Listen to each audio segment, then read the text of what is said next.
안녕하세요. 앤디북입니다. 오늘은 중국을 이해하는데 좋은 책을 소개해 드리겠습니다. 책 제목은 중국을 잘 알고 있다는 착각.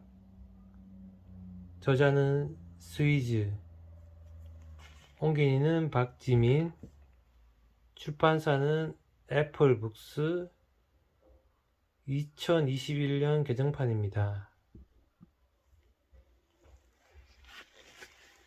중국 엄청나게 가깝지만 놀라운 만큼 낯선의 개정판입니다.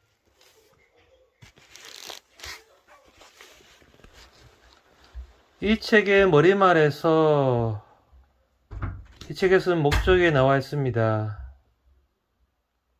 저자가 쓴 이 책의 목적은 전 세계에 흩어져 있는 중화민족의 후손들이 자신들의 사고 습관을 알고 그것의 특치를 이해하며 다른 각도로 세상을 바라보길 위해서입니다. 저도 중국에 관심이 많아 몇 년 전부터 중국어 공부를 하고 있습니다. 중국 관련 인문학이든 역사 관련 책도 읽고 있습니다. 그 나라를 이해하는데 언어를 배우고 그 나라 음식을 맛보며 그 나라 사람들과 교류하면서 경험하는 게 그 나라의 문화와 사람을 이해하는데 도움이 된다고 생각합니다.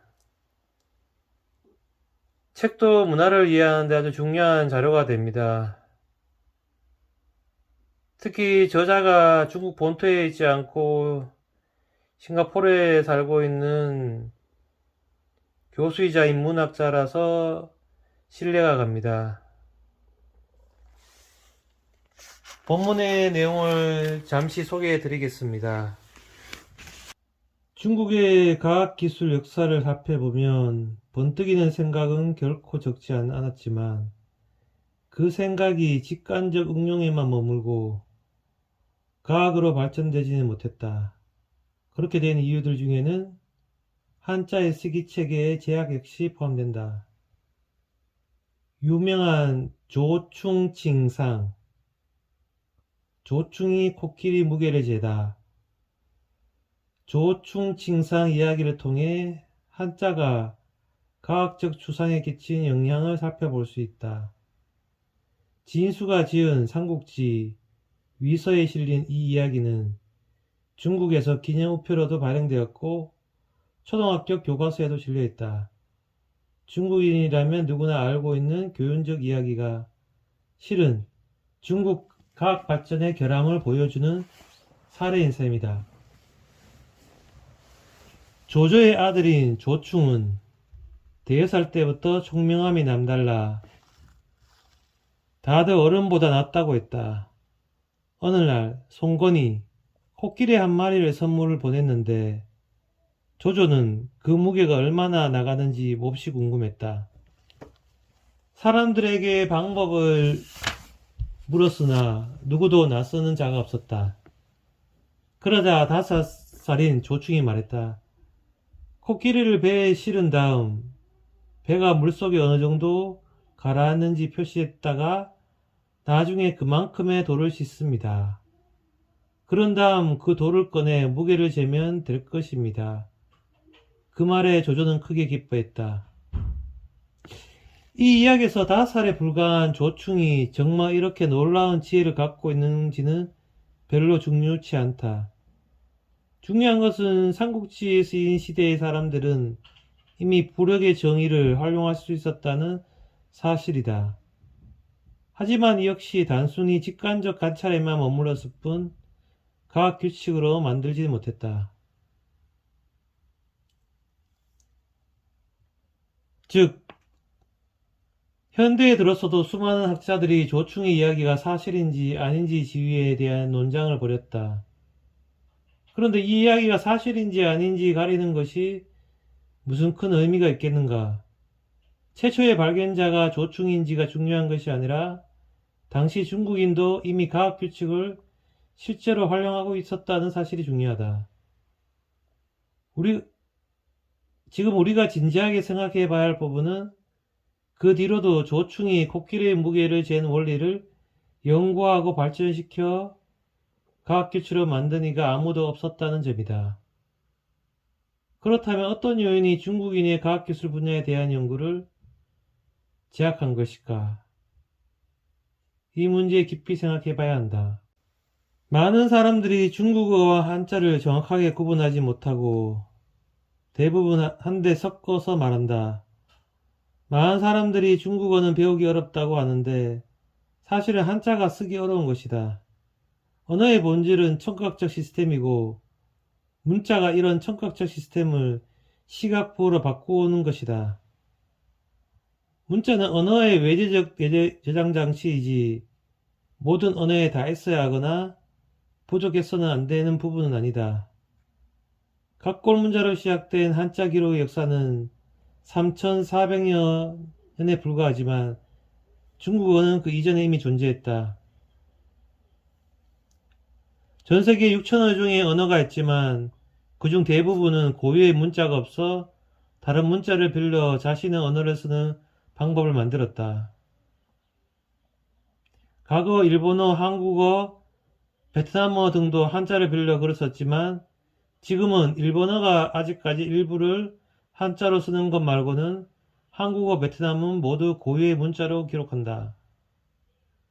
고유의 문자가 있느냐 없느냐 하는 것은 한민족의 문명에 지대한 영향을 미친다. 또 어떤 문자 체계를 선택하는가에 따라 그 민족의 과학기술이 어떻게 발전할지 방향이 정해진다. 만일 문자 체계가 없었다면 사람들의 생각은 머릿속에서만 맴돌다 사라질 것이다. 마지막으로 중국의 겸손을 강요하는 부분에 대해서 읽어보도록 하겠습니다. 겸손을 강요하는 부분은 한국, 일본, 중국은 유사한 것 같습니다. 잠시 문장을 읽어보도록 하겠습니다. 유교 문화에서 겸손은 미덕이며 삶의 묘약이다. 그래서 중국에는 겸손함이 산만큼 깊다. 교만함의 손해를 보고 겸손함의 이익을 본다.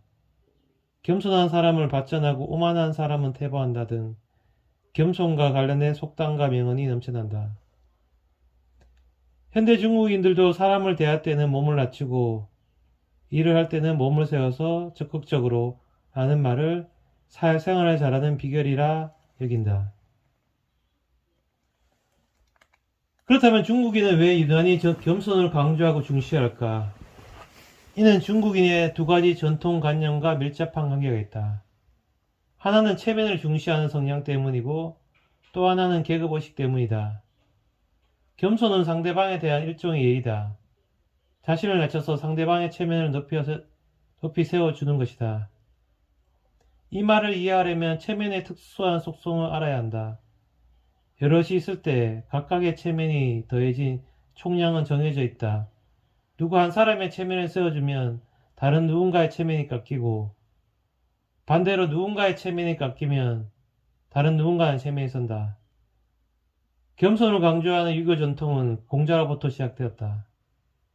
빙빙 돌려 말하기를 좋아했던 공자는 자주 원래 뜻과 반대로 말하거나 자신의 속마음을 직접적으로 표현하지 않았다. 그래서 공자의 말은 잘 새겨 들어야 했다. 어느 날 공자가 자공에게 말했다. 군자에게는 세 가지 도리가 있는데 나는 잘하는 것이 없구나. 어진 자는 근심하지 않고 지혜로운 자는 미혹되지 않으며 용감한 자는 두려워하지 않는다. 얼핏 들으면 공자가 자신은 군자의 세 가지 도리를 지킬 능력이 없다고 말하는 것 같지만 실은 반대로 말한 것이다. 똑똑한 자공은 스승의 속마음을 제대로 이해하고 바로 대답했다. 군자 삼도는 곧 스승님의 길이십니다. 만일 공자가 군자에게 세 가지 도리가 있는데 나는 그 도리를 다 지켰다라고 했다면 아마 후세까지 그 교훈은 미치지 못했을 것이다. 이것이 바로 중국의 문화다. 말할 때 돌려서 말하고 들을 때는 마음을 써서 잘 들어야 한다. 이상으로 중국의 문화와 중국인의 민족성을 인문학적으로 설명한 책을 읽어보았습니다. 감사합니다.